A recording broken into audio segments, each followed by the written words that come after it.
What I want to talk to you about today is disappointment. Disappointment is something that I think every single human being on the planet is feeling right now. And I want to start us off with a quote from Anne Lamott. Expectation is resentment waiting to happen. And I know that there are so many expectations that you had about what you would be doing right now. What would you be doing this week? What you would be doing this month? That's not happening because of this global pandemic. You know, we are going through a moment that none of us have ever experienced before. So nobody knows what the hell they're doing, right? We're just doing the best that we can. You got to give yourself permission to feel it, because if you don't own what you're feeling, and if you don't give yourself the space to move through it, it's going to eat you alive and it's going to cause you to act out. And I want to share something really personal that happened to me this morning. Wait, let me see if my daughter, Soy, this is our oldest daughter, Sawyer. So I came into the kitchen this morning. Sawyer was on her phone and you were making breakfast. She said to me this morning, I need to take a professional photo. And I said, what for? And she said, it's for my summer internship. And I said, oh, well, that's great that, thank God that's still happening.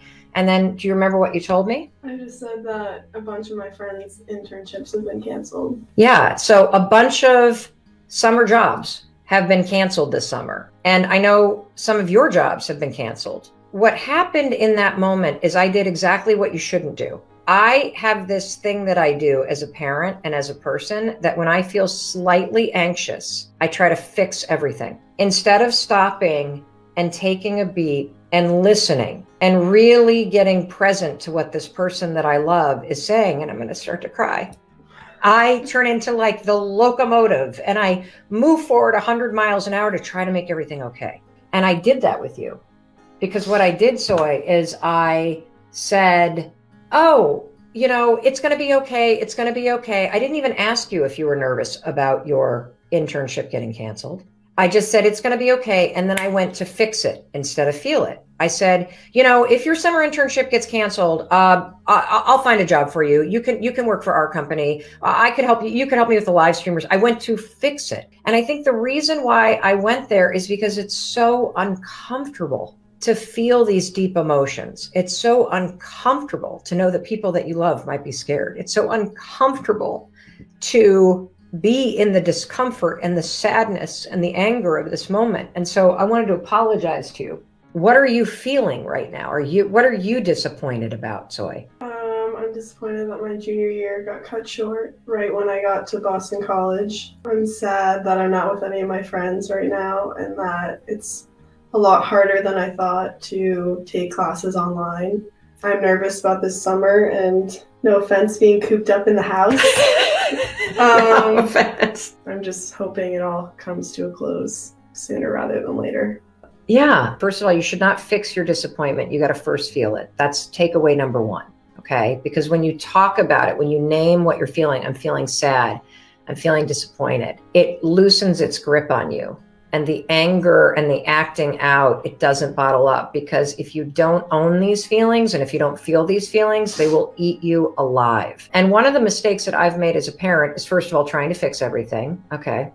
Major mistake. Second thing I've made a mistake as a parent during this time is I get so frustrated because I'm disappointed and I'm sad and I'm doing the best that I can, that I have that moment where you want to just yell at somebody and go, come on, you got food, you're safe, you're going to be fine, at least you're going to college, and you try to slap perspective into somebody. You do it because you're frustrated. You do it because you're disappointed. You do it because you're on edge. And perspective is a function of experience. And none of us have ever gone through anything like this before, ever. And she's also only 21. I have a totally different level of perspective at the age of 51.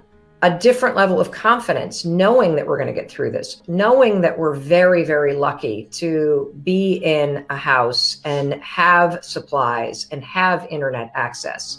And so the thing that I noticed about myself too, is that when the kids first came home and they were super angry that the Boston Marathon's been canceled, that's the best day on campus, right? And I'm like, oh, for God's sakes, you spoiled, entitled kids. The truth is, her disappointment over the Boston Marathon getting canceled is real. And based on her perspective and life experience, it does feel like the end of the world. For your 8th grader or your high schooler with baseball season coming up, who was expecting to be recruited or hoping that this was going to be the season, that disappointment is soul crushing for somebody that's only 15, 16, 17 years old, because they don't have the perspective that you and I have. So it's so important that you understand that this is a collective moment of disappointment, that whatever disappointments you're feeling are real. I need you to feel it first. We don't fix it first. We feel the disappointment first. Anything else you want to say, Soy, about disappointment? I'm good. You're good? Yeah. Do you feel better? Yeah. Feel better. You're the best. You're the best too. Love you. I love you too. The number one thing that helps you with disappointment, once you name it, once you feel it, is reminding yourself that better days are coming. Pick a day out in the future. And for me, it's the end of August. I want you to think about something that you would love to do once the pandemic is over and all of this chaos has left us behind. Where do you want to go? What is the thing you most look forward to doing?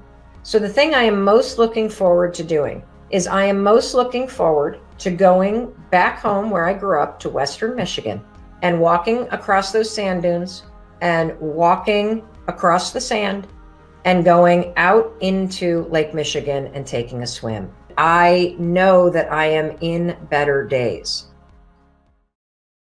Hey, it's Mel. Thank you so much for watching this video. If you haven't already subscribed, please, please, please subscribe to my YouTube channel. And if you like this video, I have a suspicion you're going to like these two next.